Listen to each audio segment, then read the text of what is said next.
Notre Dame is number one. Notre Dame with a miracle win as a He's going in. Notre Dame has scored. I'll start as a form of recap.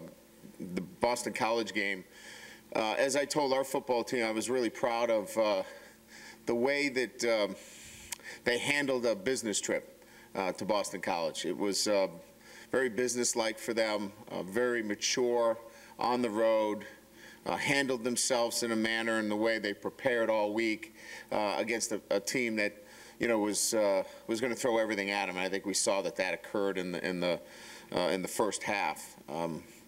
Coupled with the fact that we had a late flight, got delayed, very easy for guys to, complain. And all they did is they came back yesterday, ready to go and prepare for Wake Forest. So I was really, really proud of our team and the way they handled themselves at Boston College.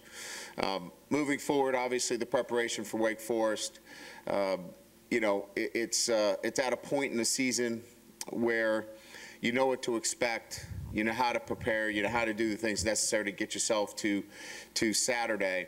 And we'll start that today in our preparation for a team that, obviously in the ACC has played great competition. Campanera on offense gave us fits last year. Tanner Price is very elusive in the pocket, could make plays, extend plays. Harris is a veteran running back. You know the guys on offense. Defensively, they throw a lot at you. And you're going to get blitz from every formation.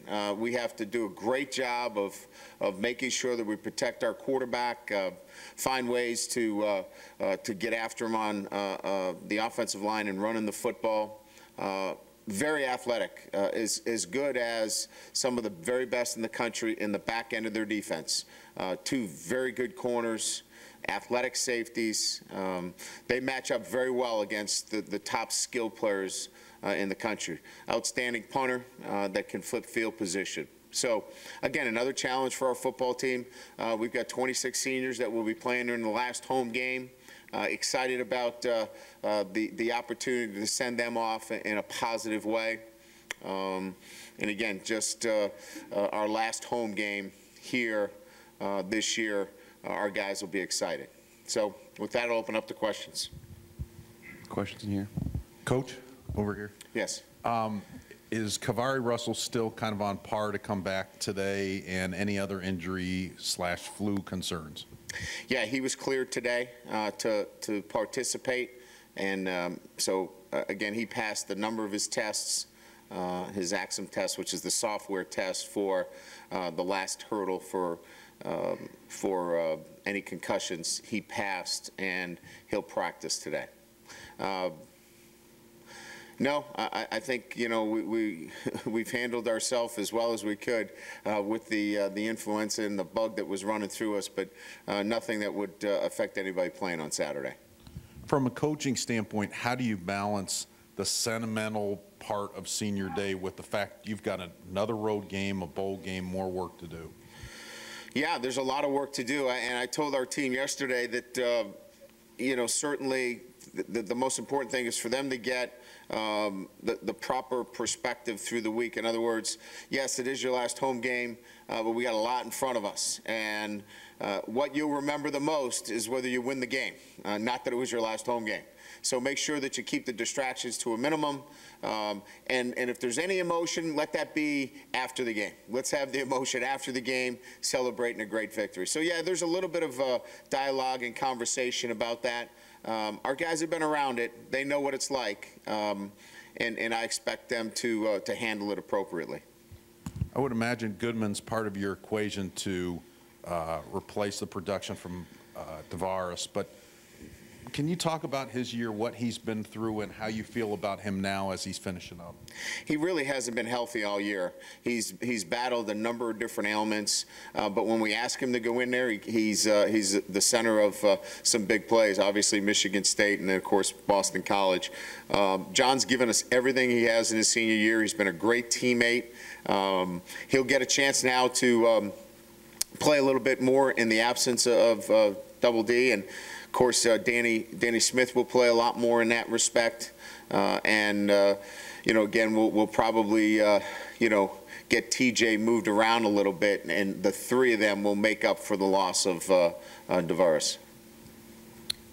Obviously, in a year like this, you're going to get a bump in recruiting. How much are you feeling that both in the class that you're putting together now and the 2014 group? It's been a great year. There's no question. I will tell you that winning helps in recruiting. It also solidifies those commitments. We have a number of mid-year enrollees that are obviously very excited about the direction of the football program. So there's no mistaking that that kind of success helps you in recruiting. Having said that, I think we had made great progress coming into the season where we had a number of commitments already in place. I think the winning has obviously enhanced that and strengthened those commitments. But I don't think there's any question that winning definitely gives you a bump in recruiting. Last one from me. I know we've talked to you about Manti's reach on the field, his reach off the field.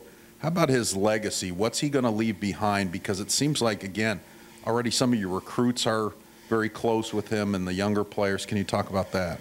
Well, it's a great story, first of all, but I don't think it's finished. I think there's more out there for him. He believes that to be the case, that, you know, look, when those books are written, they're written about championships. You know, they're written about, you know, the great days at Notre Dame, and certainly this has been a great year, but there's more to accomplish, and I think he would tell you, he'd be the first one to tell you that this story's not over with, and there's some more chapters to be written, and I think he wants to be, you know, right in the middle of those. Coach, you've been through this before, changing jobs, and every coach really has. The senior class has been here longer than you have. How has your relationship with them kind of evolved over the last 3 years from where you started to where you are now? Well, I think all relationships over time evolve. I think you learn more about each other. You learn about the strengths and weaknesses that you have.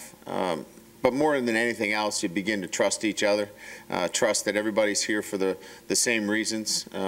We're here to develop them to be the best they can be both on and off the field. I think once they understand that and they know that you're not here just to get something out of them, you know, I just want to get more football out of you. I want to get more out of you as a young man. Once that kind of wall has been broken, then it allows you to have some fun with those guys, and I think that's what we've seen this year. Was there a specific moment when you felt that wall start to break down at least? No, I don't know that there was a particular day as much as there was more access, and I spent more time with the team this year. I think that helped in developing and strengthening those relationships. But no, I think it's a process. They would tell you from day one to today, they were pretty clear on what the mission was and what we want to accomplish. But as you develop closer relationships with your players, they start to go, oh, I now know what you were talking about. And I think we're at that point now. And Goodman in particular came in here with a lot of fanfare, and the numbers haven't really borne that out. What has he provided, though, aside from on the field over the last few years for you? A good teammate. You got to have good teammates. Guy's great in the locker room. Upbeat, you know, positive guy. Guys really enjoy being around. I mean, he's a good teammate, and I know that sometimes people are measured, and I know I'm measured by wins and losses, but the relationships that he has on this team strengthens that group. And you know, I think he'll look back and say, yeah, I'd like to have caught more and made more touchdowns and done all those things, but he's going to look back on the relationships and the strength that he has provided as a senior in this football program. Brent, to your left, you have a chance to finish the season undefeated at home. That hasn't been done here in 14 years. That's another piece of useless history that you can disregard. I actually knew that for some reason. Anyway, how close? I mean, you know, obviously you want to be a dominant team at home. How close are you to getting to the level you want to be? You've had some close wins, but you've also obviously learned how to win at home as well. Well, one of our goals, a tangible goal for us, was to protect our home field. I think everybody in the program felt that if you want to take that next step in terms of success, you got to win at home. I think we've all talked about the statistics of Oklahoma, and the numbers were mind-boggling in terms of their home field advantage until we beat them. We want to have that kind of legacy. We want to build that kind of dominance at home. And the first step is winning all your games at home, which hasn't happened a lot of times. So we actually talked about that yesterday, how important it is for us to finish the season undefeated at home. And our guys know that as a real goal. Can you imagine or can you picture establishing the kind of dominance that a guy like Bob Stoops has established over the years at Oklahoma? Yeah, if I stay employed here long enough. I mean, that's the toughest part. You know, if you can stay at one place long enough and you got a chance to do that. I think we've won 18 out of our last 20 regular season games. You know, we're moving towards that direction, and now we just need to keep doing that. You mentioned T.J. Jones being moved around. Can you be specific as to? Well, I guess what I was saying is that, you know, where we use T.J. And we use him in multiple positions, he'll pick up for the loss of DD2 because we can move Danny to the field, we can move T.J. to the boundary, so we can flip them around because the offense is so interchangeable by those positions. So it won't be just one guy lining up at Daniels' position, I guess is what I was saying, is that you'll have 2 or 3 different guys. And does this open up any further opportunities for Chris Brown, or is he? Oh, certainly. No, absolutely. If I should have mentioned him as well. He'll definitely get some more reps and some more play at that position as well. Lewis Nix's ejection the other night, does that impact? No, it doesn't. He was disqualified for unsportsmanlike conduct, and under the rule, he does not miss any time the next week. We always see you, this is the last thing for me, we always see you get together with your parents on the field after the game. I just wonder what that's been like to be able to share the experience with them. It's probably you know, one of the great moments here at Notre Dame where my family gets to be actively involved in what I'm doing. And because you don't get a chance to spend a lot of time with your family, I think one of the great things at Notre Dame is families included at Notre Dame. You know, we've got kids that come to dinner that are coaches' kids, and we really do a great job of including. So for my parents who have been with me every game that I've coached, it's great to see them after the game and be part of Notre Dame football. And what's your dad like? Is he a guy that offers some advice to you about how you're doing coaching, or does he leave that to you? You know what? He'll pick his spots. He's seen a lot of football. He's seen me coach a lot. He's not afraid to speak his mind, but he does pick his spots. Thank you. Over here to your right. There have been so many players this year that have elevated their games. It would seem almost difficult to pick a most improved. How about you as a coach? What would you say maybe in your 3rd year at Notre Dame you've improved on the most to get to where you are right now? I just think spending more time with the players. You know, look, I've been a play caller and so focused on you know, managing the day-to-day. You know, I've let my coaches coach, and I've tried to spend more time, you know, with our players on a day-to-day basis. And I think it was needed. It was necessary in our 3rd year. The first couple of years, I had to set a bar and a standard and an operation of the way we wanted things done on a day-to-day basis. And sometimes that means that you got to be hard on some guys. This 3rd year was a year where I knew our guys knew exactly what was expected, and it allowed me to spend more time with my players and build those relationships that are so important to having great morale. Why did you feel it was important to spend that time with the players? Many times, you know, there's the stereotype of the coach almost has to be like a separate figure where they almost fear him as opposed to just being somebody you can talk to. Why did you feel that was necessary? I don't know that that's the model today. I think the model today is respect and leadership and great communication. I think we had established all those things. I thought it was important that I spend more time with our players so they understood on a day-to-day basis what I wanted from them, clearly, you know, without it being directed through an assistant coach. I wanted them to know directly from me what expectations were of them, and I think they heard that loud and clear this year. You mentioned that they had to get through a certain bar that you had set. When did you feel that it was starting to turn?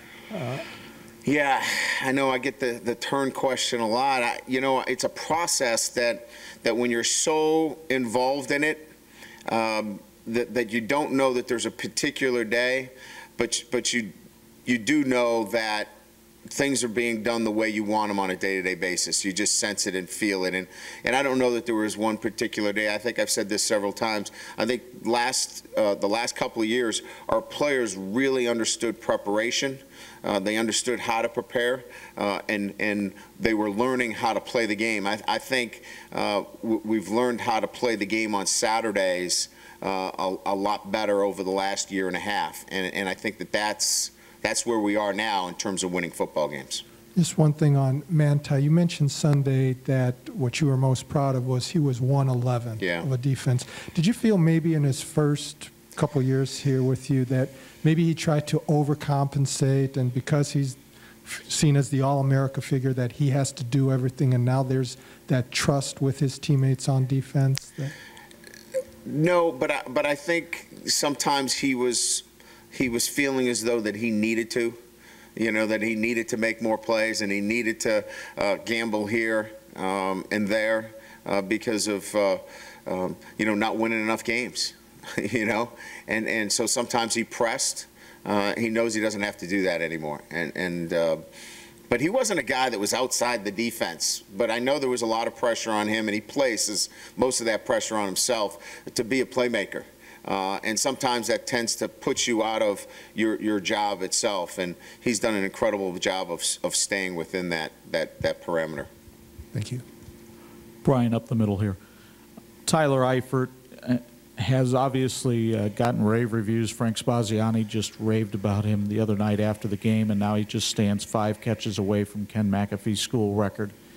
Where have you seen his development take place the most since you got a hold of him?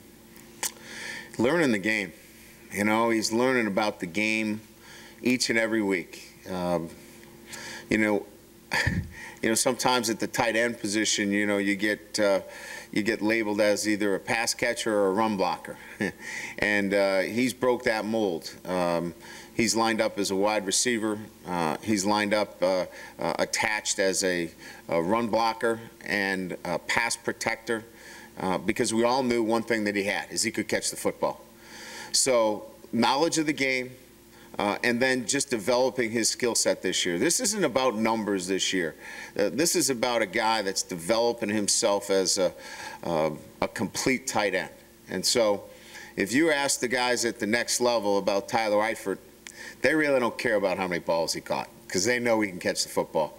They're looking at other things that he's developed, and he's going to find himself in a pretty good position in April. As he develops as a blocker, was that primarily technique or strength? He's done a great job of committing himself to the weight room and being stronger. He's taking care of himself. He's physically fit. Hasn't missed a snap. And in a very rugged position at the tight end position itself. You see the way he's sometimes reckless in the way he throws his body up there. He's always trying to get an extra yard, and I think that strength has really helped him this year. Defensively, when you look at your ball club, where do you think you've made the most improvement from game 1 to game 10? I would say that our pass defense has really improved. Now, a lot of that has to do with some experience. I think if you watch Bennett Jackson, he was alone to the field a number of times one-on-one, had great breaks on the ball. Kavari Russell is a more accomplished player, understands our defense. And Matthias Farley coming in early in the season, just trying to figure out how to play that position. Danny Spahn, the emergence of Danny Spahn, playing really very good pass coverage for us. I think that's probably got to be the area that we've made the most progress since week 1. You've talked all season long about that being a unit, that it's not just the secondary or it's not just the front 7. But with that secondary, I remember in the preseason you were saying they were better than most people thought they were. What was it that you saw out of them that gave you that confidence? Well, at that time you had Zeke and Slaughter that were really more experienced than we thought. And we knew Bennett was going to be a good player for us. It was just going to be a matter of time. Coupled with the fact that you've got a Manti Te'o who's experienced, Danny Fox, who's a very good guy in coverage, and really, those pieces coming together, we felt like they were going to be good. It was the question was going to be, one of the cornerback positions, and that's cleared up nicely with Kavari filling in for an injured Low Wood. So some of it was confidence that we had some safeties with experience. and Bennett, and knowing our linebackers with Manti, who obviously is second in the country in interceptions, it was just a matter of how is that next cornerback position going to come along, and it's worked out well. And then you mentioned Wake Forest secondary, and with a kid like Okoro, do you make a point of saying, hey, this is a guy that breaks up a lot of passes, we want to try to work the other side, or do you take that as a challenge and say, hey, let's test him? We know the right side from the left side, you know, and so it'll be part of our game plan to attack a particular side. But there's going to be opportunities where you're going to have to throw the ball against those guys, and we're going to have to make plays. Look, you can't be late. You can't be throwing balls that the defender can get his hands on, because they will take the ball away from you. It's a really good group of guys back there. Thank you. Brian, to your right. I'm going to give you one more historical reference, but it was you that said it. Getting back to Tyler Eifert, the first month you ever coached him, you actually made a tongue-in-cheek comment that he was Wally Pipp because he had stepped in for an injured Kyle Rudolph. You also said that he was the most impressive, one of the most impressive tight ends you've ever coached. It had been 1 month. What did you see at that point that you could say that, having coached, you know, NFL players at the position? His ability to go and get the football and you know, catch the ball at its highest point, just the little nuances of the position, athleticism, coupled with the fact that he wasn't afraid. The guy does not play with that sense at all. He'll stick his nose in anywhere. He's not afraid. And, you know, sometimes those tight ends, you know, they get that reputation as a pass catcher and they don't like to get in there and block. Sometimes they're just glorified offensive linemen. What I saw early on was a guy that had the combination and the ability to be the best tight end because of those two skills together. Maybe a future in scouting for you with that type of? Well, I've been doing this a long time, you know, starting in Division II.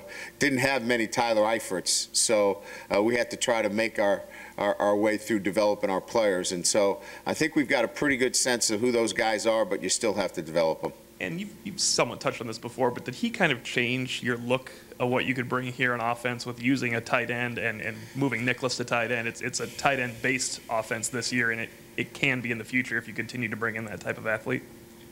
Yeah, it's still about players, not plays. And so you're always going to evaluate your roster based upon the players that you have and fit it to that. I've had to do that in Division II each year when you got 35 scholarships. You know, you got to make it work with the guys you got. So I think you look at what your roster looks like and you put your team together based upon that. Brian, up here, I was just kind of curious, what kind of advertisement do you think Manti is for kids coming back for their senior year? Well, I don't know how to answer the question other than I think it's important if you look at getting your degree and how important that is. You know, it's what, 2.5% of all college players play in the NFL. Average career is 3.3 years. I think it's important that Manti understood that, and hopefully he can be that guy that says, look, you can be a great player, you can still lead your team and have a degree, and have a degree from a place like Notre Dame. So advertisement, I don't know how to answer it as much as I think it's a great case in point for a guy that understands and recognizes the value of a life versus a career. You know, his life is set up because he's got a degree from Notre Dame. Do you think your younger players look at that as, I mean, you've got some very talented younger players that are going to have decisions to make. Do you think they will look at Manti's experience and everything that he came back for and Heisman and all that stuff and say, oh, that's going to influence what I decide to do? Well, I think that it's beginning to become more pervasive within our program that our guys are here to get a degree first, and that the NFL calling will take its course. But you're not coming to Notre Dame because you're going to hang your hat here for a couple of years to go to the NFL. I don't want to recruit that way. I want to keep the dream alive for every player that would decide to come to Notre Dame, that you can have a career in the NFL. But the way I want our team to be constructed and our program to be constructed is that you recognize the value of a degree, help your team win. Look, Manti doesn't get any of these accolades unless this football team's winning. Help this football team win, and then all those other things are in your grasp. That's what we're hoping that this program is moving towards. It's changing gears entirely from that, but when you have a great defense, your defensive coordinator is going to get a lot of looks for head coaching jobs. How much time do you spend with Bob talking to him about that, and just how have you seen him evolve as a coach that he may be close to something like that down the road? I want to provide all of my coaches an opportunity. If it advances their career to a leadership position, we want to be able to give them that opportunity. But quite frankly, we don't spend much time talking about it. You know Bob, he doesn't want to talk about it. And he didn't come to Notre Dame to be the head coach somewhere else. He came to Notre Dame to help win a national championship. So we got a lot of work left. But if the right situation comes for Bob and he comes to me and asks me to give him advice on it, I certainly will. I guess, how have you seen him mature and evolve as a coach over the last year? As he's added that title as assistant head coach, and how is he? I think he clearly understands that it's more than just fielding a team on Saturday. He did before he got here. He did. That's why he's been with me. But I just think he has a great sense of Notre Dame and what Notre Dame means and how important it is that it's not just about football. And I think any great head coach is going to have more than just understanding its X and its O's. You've got to understand the players, and you've got to understand the university and how to work within that entire setting. I think Bob really knows that well. Brian, to your right. You talked a little earlier about having the chance to have an undefeated home season. It comes in a season when you've struggled more at home, and you've talked about the distraction you've tried to eliminate. Anything left there to do, or have you done everything you can as far as trying to eliminate the, whatever's causing the problem, not doing as well here as on the road? Yeah, I think the only game that I have a problem with is, the first, probably half defensively against Pittsburgh. Other than that, our guys have prepared and have played hard against some solid competition at home. We're constructed that way. We're going to play for 4 quarters and we're going to look up at the end, and we hope we got one more point than the other team. So I'm not really too concerned about that. We think we've got a great schedule for our guys, and, they're going to be excited to play at home. And you talked about the senior day. Do you remember what the emotions were for you your senior day? Do you recall that game at all? I don't. I don't remember it. I do remember the wins, and I do remember the fact that we did not win that game. I could tell you that, but I don't remember. I don't remember the emotion of the game as much as losing the game after. So, I want to make sure that we don't have that experience for our guys. And you mentioned a few minutes ago Danny Spahn, what he's done. Yeah. Talk about, he doesn't have the gaudy numbers, but it seems like he comes up with key plays. I think he had 2 or 3 just last week. He's a good player. Players don't need numbers. Players need production. We have a production chart that all of our coaches carry with them as it relates to the players, and he rates pretty high on our production chart. I mean, if they were giving out helmet stickers, he'd have a lot of helmet stickers. We don't put any stickers on the helmet. I've had other times when you did because of production points. He's a guy that gets a lot of production points. Brian, right here. As the season's evolved, we've seen kind of very tangibly the confidence growing in your group of players. Where's your confidence level in them at this point? How high is it? Very high. I believe they're going to win every game they play. I think that they understand what it takes, the commitment, the preparation, and how you play on Saturdays. So there's no doubt that I believe that no matter what the situations are during the game, if we just keep playing and just keep grinding it out, we'll find a way to win. So I hope that is seen by our players. I think it is. You've talked a lot about Manti Te'o today. Of all the players you've coached, where would you rank him in terms of how good he is? I knew that was going to come up at least 5 or 6 times. He's unique. He's a unique player, and he's unique. I would say that the one thing that stands out to me is with all the things that have gone on off the field and all of the hype and all of All-American talk and Heisman talk, he gets better each week. It's amazing to me that a guy that has so much. I was up here, I don't know, when do we do media? When's the players? Wednesday? I mean, it was, I don't know, 7 o'clock, he's up here doing another interview. You know, it's just amazing that he can go to class, handle all this, and then play really well on Saturdays. That's what really just makes him so unique to any player that I've coached. Offensively, where's your concern level for turnovers at this point? Still kind of lingering, it seems, from time to time. You know, Theo Riddick doesn't turn the ball over. You know, I mean, he's a guy that understands how to take care of the football. It happened. You know, George's deal was kind of strange. You know, forward progress had been stopped, and Chris Watt hits him from behind. You know, he was expecting to pull out of the play. I mean, I'm not trying to make excuses. We can't put the ball on the ground. If we do, it's 21-6. If we don't, maybe the score is different. But we win the game. We can't turn the football over. We're not good enough to do that. So we went back, we talk about it, we practice, but I don't believe it's an epidemic. I don't believe it's a situation where, you know, we've got to change anything. We just understand that the turnovers in the game will affect our production. Hey, Coach, obviously we're talking a lot about Manti today. We know what he does on the field and all the other things that he does, but his character, and can you talk about what kind of influence he's had chemistry-wise and morale that's made this team that much closer and that much better? He lives his life the right way. So, you know, he goes to class. He takes great care of himself off the field. He's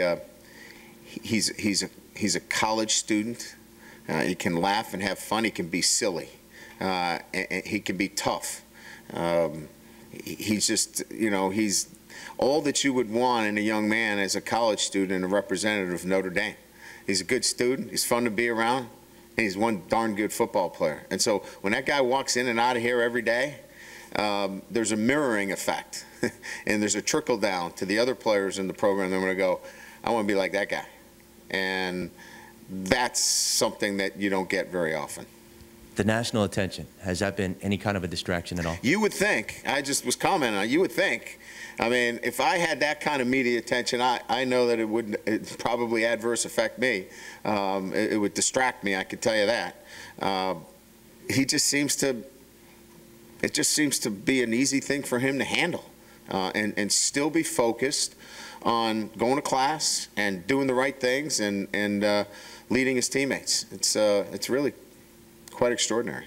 Can you talk a little bit about Robbie Toma, his best friend, and what he's contributed to this team as well, blocking, catching, everything? Love him. He's just a great personality. He's fun to be around. It's enjoyable to go out to practice because he's always got a smile on his face. He's always competing. I love being around guys that love to compete. He's a competitive kid. It doesn't matter what it is. He wants to win in it. He's always got something funny to say. He's a bit of a wisecracker. I kind of like that about him. And he's a really good football player. He's helped our football team this year. So, you know, great personality. We're lucky that we're able to get him in our program as well. One last Manti question. Was there ever a moment, was there a point when you had to ask him to dig a little bit deeper, or has he just always been the way he is? No, I think after his first year here, it was, hey, we need more from you. You're such a great leader. You're respected. He didn't want to be able to, let me rephrase that. He didn't really feel as it was his place to tell others how to do things. And I understand what he meant, but if he really wanted to understand what I was trying to do here, he needed to hold other players to the higher level that he has for himself. And so we did have one conversation about that. We call it peer accountability, to hold others to the same level that you are. Once he started to take to that kind of philosophy, you could see everyone else around him raise their level of play.